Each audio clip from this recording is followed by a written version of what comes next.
창세기 13장 1절과 2절을 제가 한번 읽어드리겠습니다. 아브라함이 애굽에서 그와 그의 아내와 모든 소유와 롯과 함께 네겝으로 올라가니, 애굽에서 네겝으로 올라가게 돼서, 네겝은 가나안 땅의 최남단 지역을 가리키는 것입니다. 여러분들, 애굽은 세상을 가리키는 것이잖아요.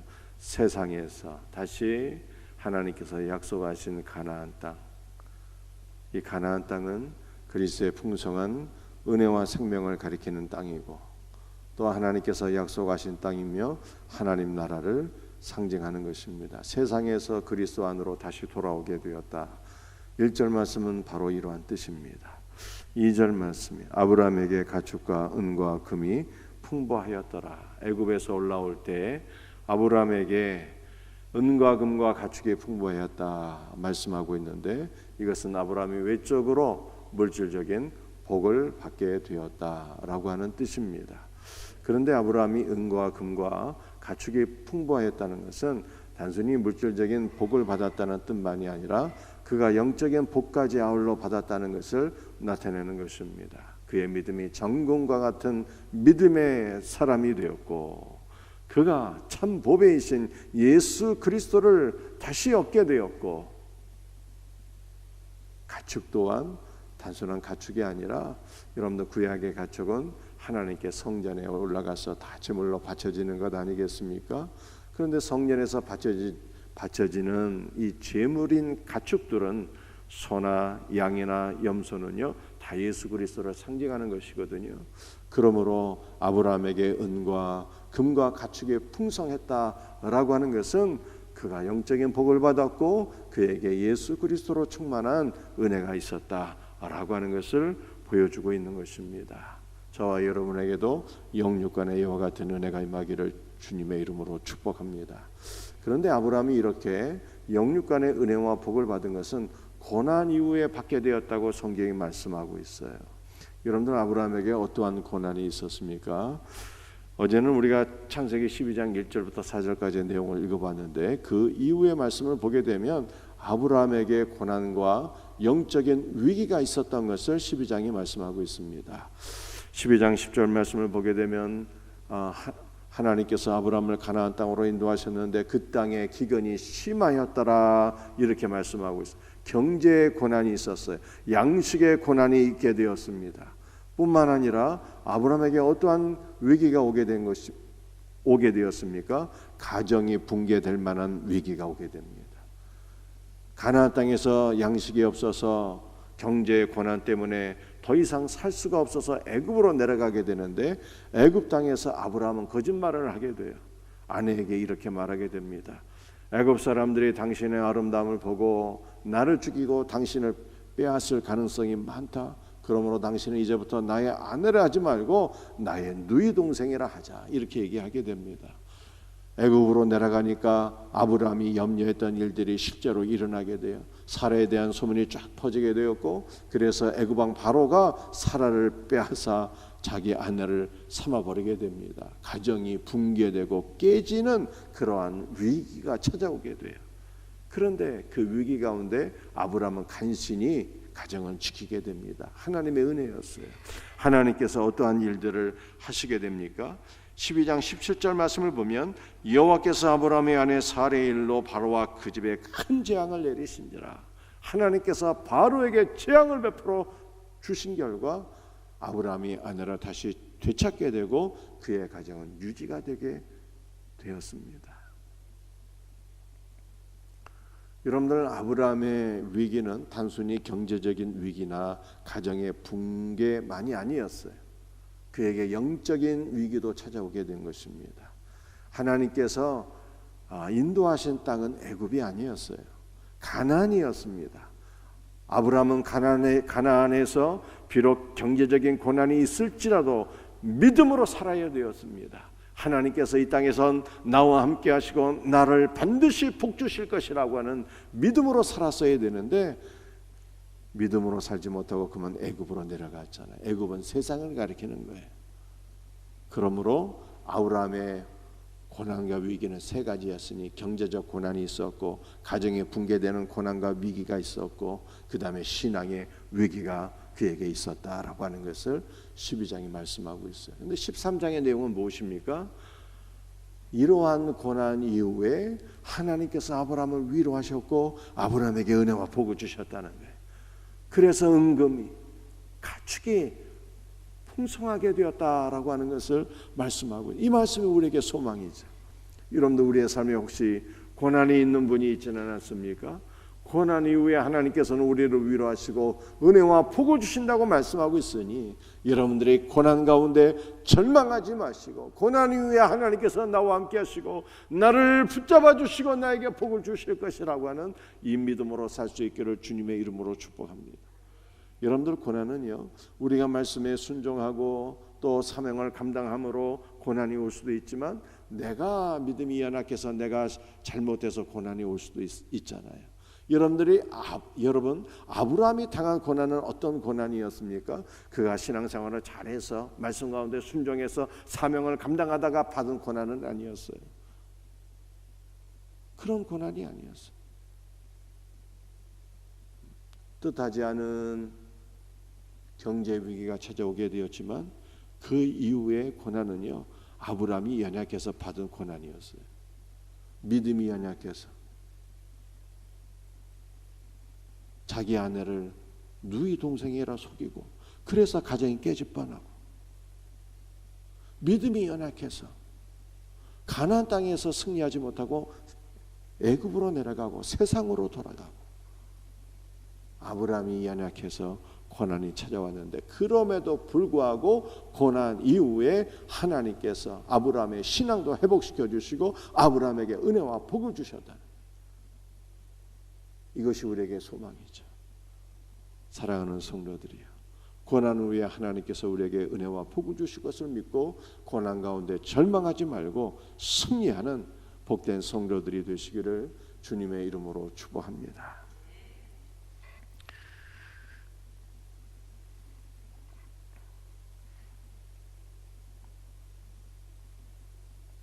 3절 말씀을 한번 읽어보겠어요. 그가 네게보에서부터 길을 떠나 베델에 이르며 베델과 이 사이 곧전에 장막 쳤던 곳에 이르니 여러분들 아브라함의 신앙이 점점 회복되고 진보하는 것을 보여주고 있습니다. 아브라함이 애굽으로 내려갔는데 다시 가나안 땅으로 돌아오게 되죠. 네게보를 거쳐서 네게보는 이미 말씀드린 것처럼 가나안 땅의 최남단을 가리키는 거예요. 그리고 거기에서 출발해서 다시 이전에 장막을 쳤던 베델에 이르러 장막을 치게 되었더라. 이것이 3절 말씀이에요. 여러분들 베델이라고 하는 것은 어떤 뜻입니까? 벳은 집이라고 하는 뜻이고 엘은 하나님이라고 하는 뜻이니 벳엘은 하나님의 집이라고 하는 뜻입니다. 여러분들 베델 하면 떠오르는 사람이 있지 않습니까? 아브라함의 손자인 야곱이 떠오르게 돼요. 야곱이 아버지의 집을 떠나서 외삼촌이 있는 하란으로 가다가 노상에 너무 피곤해서 돌베개를 취하고 잠을 자게 되는데 꿈속에서 하나님을 만나게 되잖아요. 하나님을 만나고 나서 야 여기가 하나님의 집이다 하고 돌기둥을 세워서 기름을 부으니 그곳이 베델이라고 하는 이름이 생기게 베델 그곳이 베델이었어요. 베델은 하나님이 이곳에 계신다고 하는 하나님의 집이라고 하는 뜻이에요. 아브라함이 애굽에서 돌아와서 베델에 이르러서 그곳에 장막을 쳤다는 하나님의 집 곁에서 장막을 쳤어요. 여러분들 하나님의 집은 오늘날 신학의 관점에서 보게 되면 교회를 의미하게 되는 거예요. 교회가 하나님께서 내주하시는 하나님의 집이요 주님의 몸이요 성전인 것입니다. 그래서 아브라함은요 교회를 바라보고 교회 중심적인 신앙을 갖게 되었다는 거예요. 교회 곁에서 주님을 가까이 섬기며 주님을 경배하며 주님과 하나로 교제하며 섬기는 그러한 삶을 살게 되었다는 것입니다. 사랑하는 성도들이요, 오늘 우리의 신앙도 교회를 중심으로 해서 교회 안에서 하나님을 만나고 교회 안에서 말씀을 듣고 기도하며 하나님을 예배할 수 있는 교회 중심적인 신앙이 되기를 주님의 이름으로 축복합니다. 그런데 아브라함은요 베델 곁에 장막을 쳤잖아요. 여러분들 장막이라고 하는 것은 오늘날로 표현하게 되면 집이란 뜻이죠. 베델 곁에 아브라함이 텐트이지만 자신의 장막, 자신의 집을 짓고 그곳에 거하였다, 이런 뜻입니다. 그런데 이 장막이라고 하는 단어는요 텐트, 장막, 집이라고 하는 뜻도 있지만 이 장막이라고 하는 단어는요 성전이라고 하는 의미도 가지고 있어. 오헬, 성전이라고 하는 의미도 가지고 있어요. 여러분들 이것은 무슨 뜻입니까? 아브라함이 하나님의 집 곁에 장막을 쳤는데 단순히 아브라함이 육신적으로 잠만 자는 생활만 하는 그러한 장막이 아니었고 그가 그의 장막 안에서 기도하며 하나님의 말씀을 묵상하며 하나님과 교제하는 그의 장막이 거룩한 성전이었다라고 하는 것을 의미하는 것입니다. 사랑하는 성도들이여, 그러므로 우리도 신앙생활할 때 교회 중심적인 신앙생활을 할 뿐만 아니라 여러분들이 가정 안에서 말씀 읽고 기도하고 하나님과 더불어 연합하는 가정이 성전되는 은혜와 복이 있기를 주님의 이름으로 축복합니다. 6절부터 한번 읽어보겠습니다. 그 땅에 그들이 동거하기에 넉넉하지 못하였으니 이는 그들의 소유가 많아서 동거할 수 없었습니다. 여러분들, 그들이라고 하는 것은 아브라함의 가족을 의미하는 것이죠. 하나님께서 많은 복을 주셨어요. 그래서 그 땅이 좁아서 아브라함이 자신의 조카 롯과 함께 동거를 했는데 동거하기에 그 땅이 너무 비좁게 되었다는 뜻입니다. 7절 말씀입니다. 그러므로 아브라함의 가축의 목자와 롯의 가축의 목자가 서로 다투고, 또 7절 말씀은 어떠한 뜻입니까? 하나님께서 아브라함에게 복을 많이 주셨어요.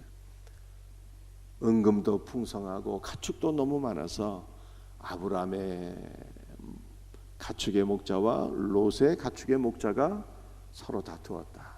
땅은 비좁은데 가축은 많아서 운신의 폭이 좁고, 그래서 서로 좋은 땅을 차지하기 위하여 서로 좋은 꼴을 먹이기 위하여 다투게 되었다는 거예요. 그런데 목자 간의 다툼만이 아니었어요. 8절 말씀을 보면 뭐라고 얘기하고 있습니까? 아브라함이 롯에게 이르되 우리는 한 친족이라 나나 너나 라고 말씀하고 있잖아요. 나나 너나 서로 다투지 말자. 아브라함과 조카 롯이 서로 다투게 되었다는 것입니다. 땅은 비좁고 가축은 많아서 운순의 폭은 좁아 아브라함과 롯이 다투게 되었어요. 그런데 아브라함과 롯은 어떤 관계입니까?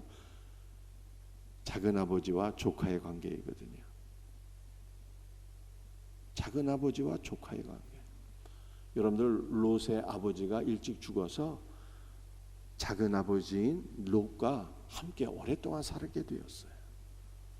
그러니까 아브라함에게 조카 롯은요, 단순한 조카가 아니라 아브라함이 양육한 아들과 같은 관계. 아버지와 아들이 싸우게 되었다는 뜻입니다. 나중에 북방의 왕들이 쳐들어와서 전쟁이 일어나서 롯을 전쟁 포로로 사로잡아 가게 되지 않습니까? 그런데 아브라함이 어떻게 했어요? 자신의 사병 318명을 데리고 가서 생명을 걸고 조카 롯을 구해 오게 됩니다. 단순한 조카가 아니었어요. 아들과 같은 존재였어요. 여러분들, 이때까지 아브라함에게는 아들이 없었거든요. 아들이 없는 아브라함에게 조카 롯은 함께 동거하고 그가 양육하였던 아들이었던 거예요. 그런데 아버지와 아들이 다투게 되었다는 거예요. 땅이 좁아서. 여러분들, 부모와 다투는 자녀들이 성경에 있네요.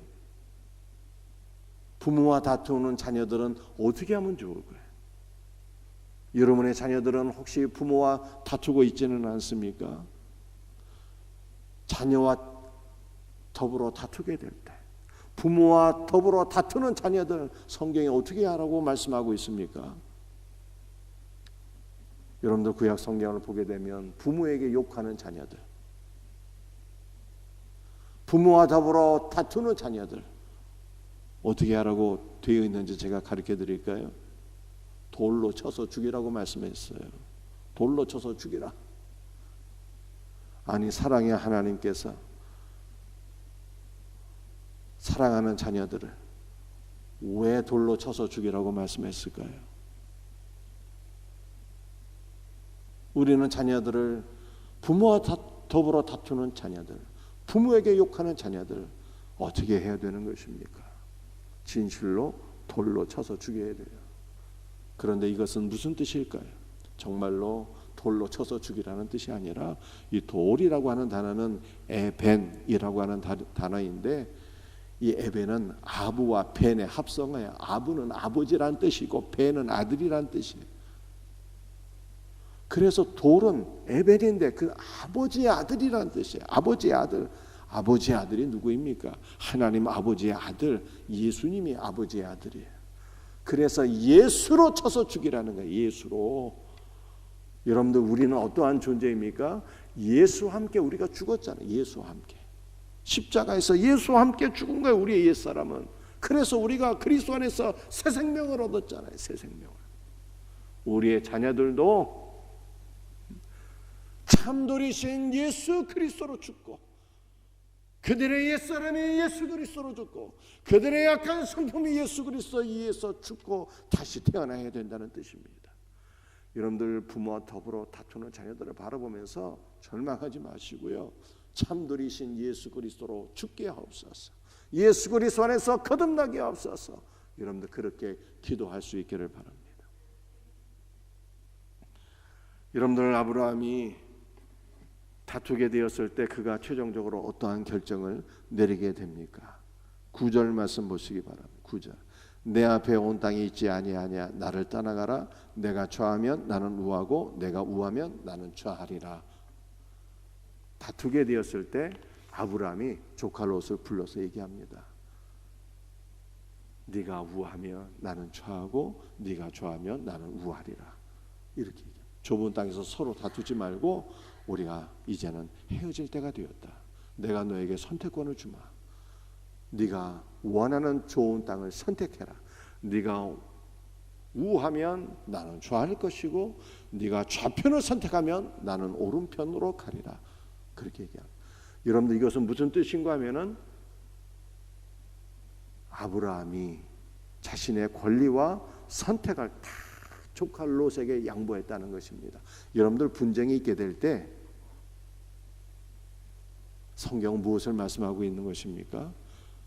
큰 자가 작은 자를 섬기라고 말씀하고 있잖아요. 그래서 성경의 원리를 따라서 인간적으로 생각하면 아버지와 아들이 분쟁하게 되면 아들이 양보를 해야 되잖아요. 그러나 아브라함은 성경 원리를 따라서 큰 자로서 좋은 것을 다 조카 롯에게 양보를 했어요. 자신의 권리도 얼마든지 주장할 수 있지만 자신의 권리와 선택을 다 내려놓고 조카 롯에게 양보했다는 것입니다. 왜 양보할 수 있었을까요?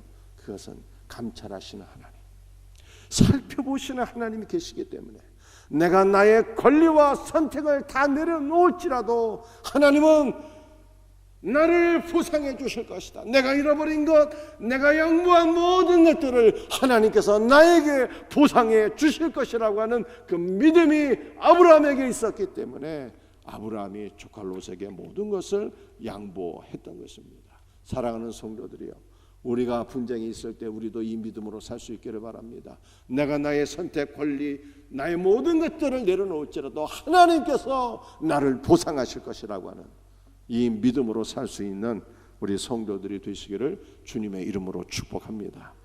여러분들, 그 이후에 아브라함이 어떻게 되었을까요? 그 믿음대로 복을 받게 되었어요. 믿음대로, 진실로 하나님께서 나에게 보상해 주실 것이라고 하는 그 믿음으로 살았더니 그 믿음대로 복을 받았어요. 오늘 성경 말씀 읽어보시기 바랍니다. 14절부터. 롯이 아브라함을 떠난 후에 여호와께서 아브라함에게 이르시되 너는 눈을 들어 너 있는 곳에서 북쪽과 남쪽 그리고 동쪽과 서쪽을 바라보라. 보이는 땅을 내가 너와 네 자손에게 주리니 영원히 이르리라. 내가 네 자손이 땅의 티끌같이 하리니 사람이 땅의 티끌을 능히 셀 수 있을진데 네 자손도 세리라. 너는 일어나 그 땅을 종과 횡으로 두루 다녀보라. 내가 그것을 내게 주리라. 하나님께서 아브라함에게 말씀하시죠. 아브라함아, 동서남 북을 다 바라보라. 내가 그 땅을 너에게 주리라. 아브라함아, 종과 행으로 모든 땅을 밟아라. 네가 밟는 모든 땅을 내가 너에게 줄 것이며 또한 네 자손이 땅에 티끌같이 번성하게 되리라.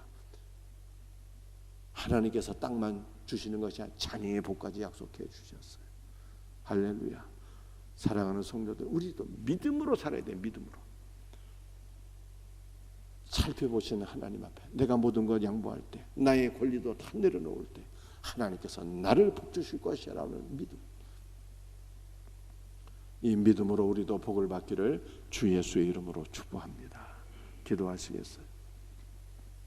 아버지 하나님, 감사와 찬송과 영광을 주 앞에 돌려드립니다. 아브라함이 믿음으로 살았던 것처럼 우리도 믿음으로 살게 하여 주시옵소서.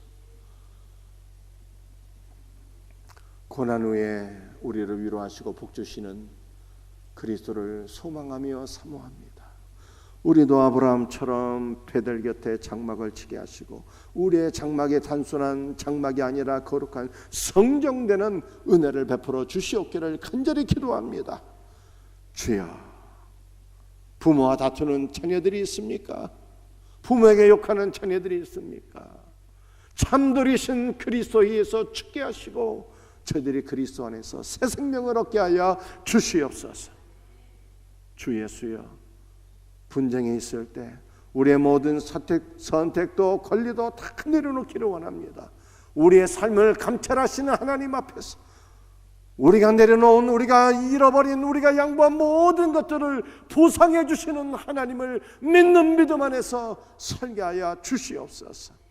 오늘 이 새벽에도 우리 사랑하는 성도들 그리스도의 보혈로 덮어주시고 성령으로 충만케 하시고 주 예수의 이름으로 간구하는 모든 것들을 들으시고 응답하여 주시옵소서.